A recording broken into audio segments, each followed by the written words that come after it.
Hey, don't let this segment mess our marriage up. I tell you what's wrong with kids, but I can't tell you what the hell wrong with parents. In the hushed shadows of a dimly lit federal courtroom, where tension thickened the air and every pen stroke echoed like thunder, something unimaginable unfolded. Behind those sealed doors where justice was meant to deliver its final blow to Shah. Diddy Combs' crumbling empire clandestine arrangement was forged.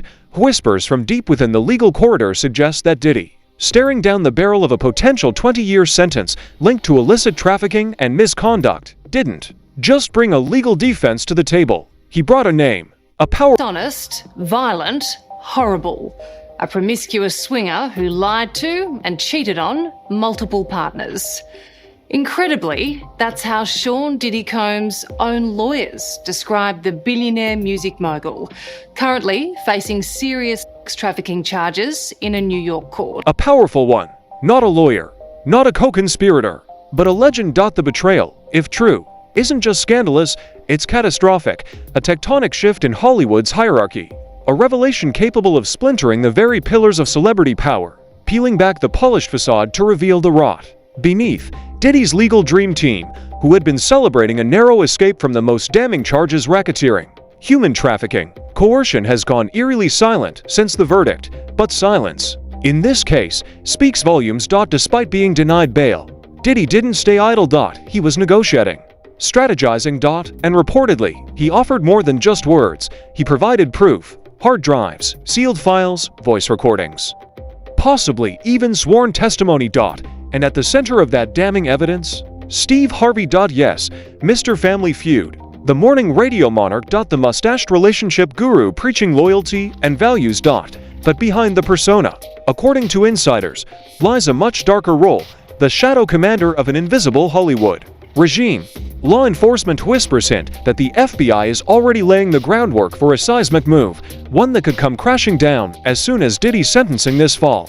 Harvey is allegedly not just another name on a list. He's the linchpin in a sprawling network of celebrity coercion, information suppression, and quiet control. If these files are real, and all signs point to yes, they link Steve Harvey to years of blackmail operations, psychological manipulation, and covert cleanups, we're talking about a system likened to a celebrity syndicate, fortified by silence, loyalty, and elite-level protection. It took federal pressure, and perhaps Diddy's desperation, to finally crack it. But the question looms: was Diddy's betrayal of Harvey purely tactical, or deeply personal? Because behind the headlines, there's a theory gaining real traction, a theory that turns this expose into something colder, older, and more personal. I'm so protective of her because I know what she up against. Personal. Lori Harvey, Steve's stepdaughter, and once, allegedly, romantically entangled with Diddy himself. Back in 2019, the internet went ablaze with images: Diddy and Lori strolling through Italy, clinking glasses in Cabo, even appearing at a family dinner with the Harveys. But what if it wasn't just a fling? What if this had nothing to do with Lori at all? What if it was about power, about domination, or revenge? Because make no mistake, this isn't just about flipping to save yourself. This is about long-standing grudges, strategic takedowns, and dismantling power from the inside. Whatever's coming next, it's not just the fall of an icon, it could be the beginning of Hollywood's most dangerous reckoning. Whispers are growing louder. Ultiple insiders now believe Diddy's romantic ties to Lori Harvey may have been more than just scandalous, they were strategic. Some are calling it an infiltration. Think about it. Who else could so effortlessly slip into the orbit of one of the most private and protective families in Hollywood? Lori, barely in her 20s, was the glowing face of a rising generation. Diddy, still grieving the loss of Kim Porter, was emotionally untethered, according to those close to him, and reaching for anchors. But with everything we know now, the leaked files, the covert tapes, the precise timing, a disturbing theory emerges: was the relationship real, or a cover operation? Were those intimate vacations and paparazzi walks just a smokescreen, a mission of reconnaissance, dressed as romance? And let's not forget, Diddy and Steve Harvey weren't strangers. Their friendship spanned decades, built on mutual power, shared. Well, the things that I experienced with him were monster-like. That stuff almost destroyed my life. Shared tables at elite industry dinners in Beverly Hills, and public praise. Steve once called Diddy a brother. But now, Radio silence. No defense. No Instagram prayer hands. Not even a neutral. Let the justice system do its job. Quote, for a man who preaches loyalty and brotherhood, that's more than suspicious.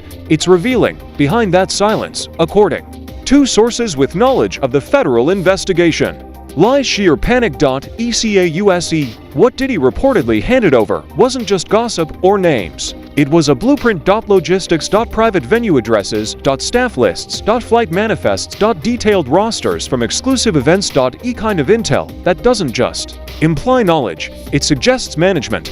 There's a growing belief that Steve Harvey may not have merely known about the industry's hidden depravity, he might have helped orchestrate it. Federal investigators are now said to be tracking Harvey's alleged involvement back nearly a decade, tracing links to major talent agencies, endorsement contracts, and carefully disguised private gatherings, all alleged to be used as fronts for behavior. They were referred to me as Wild King Nights. And what a Wild King Night was when him and a guest would go to a hotel room or be at his home, his bedroom, and they would have intimate gatherings. I would have to go and prep that hotel room, which consisted of baby oil, Astroglide. The public would never condone. Diddy's now infamous freak-offs might have sounded grotesque on their own, but if Harvey's name is woven into the same fabric, then we're not just dealing with twisted indulgence. We're looking at systematized power, weaponized influence, and possibly something far darker. Even more chilling is the emerging evidence of crossover. Sources now suggest that some of the very security personnel who once safeguarded Diddy at the height of his— Man, Marjorie, the thing that Marjorie's not telling you all. Telling everybody's Yes, business. Okay, now don't let me start telling Steve's business. Empire.Ada found themselves on the payroll of Steve Harvey's television productions. Coincidence? Unlikely. One former bodyguard has allegedly turned state's witness, a development that, on its own, points to a dangerous intersection of shared personnel, shared secrets, and shared liability. And the deeper you dig, the more entangled it becomes. Now that the spotlight has widened beyond Diddy, the quieter voices of handlers, assistants, drivers are starting to talk. They're revealing that this wasn't just a one-man operation. It was a network. One explosive claim alleges that Harvey's vast media empire may have served a darker purpose, to launder narratives, to bury stories, to discredit accusers through targeted ridicule on air. Or worse, to silence them through under-the-table settlements. But perhaps I thought he was this clean businessman who rise to the top because he was such a powerful and, smart, educated man. I had no idea that he had this other side to him. And when I started to get exposed to his lifestyle, I started to really realize, this guy has an addiction.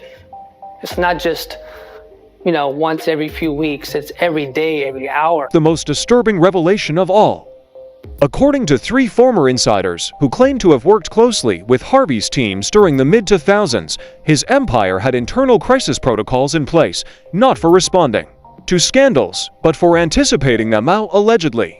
These playbooks included strategies to quietly neutralize lawsuits before they spin damaging stories into sympathetic fluff, and handpick friendly journalists to paint a redemption arc before the public ever smelled smoky. Former staffer called it a permanent PR war room, as if they were always preparing for a bomb to go off.